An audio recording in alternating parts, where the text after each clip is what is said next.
Hello guys, आज आम गोटे बहुत बहुत बहुत इंटरेस्टिंग स्टोरी शुणा अच्छी जार ना है नसीरुद्दीन गध। तो मुल्ला नसीरुद्दीन गोटे गधटीए थिला।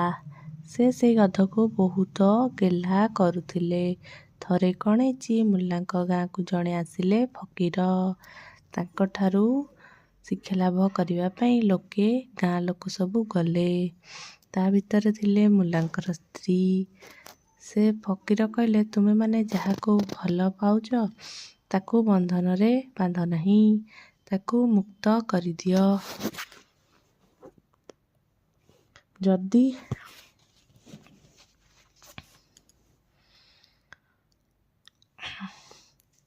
जहाको भल पाउच ताकू बंधन रे बांध नहीं, ताकू मुक्त कर दियो। ताठारे कौनसी प्रत्याशा रख नहीं।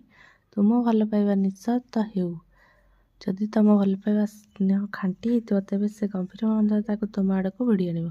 तुम जहाको भल पाओ ताकू मुक्त करदेले ही तुम बुझिपार से स्नेह रे केते दृढ़। कथाटा मुल्लांक स्त्री मन को पाइला।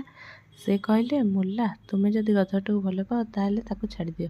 से जना पड़ियो तुम दुई जनक भितर स्नेह केते। मुल्ला या शुणी मने मने विरक्त हेले और तांका पत्नी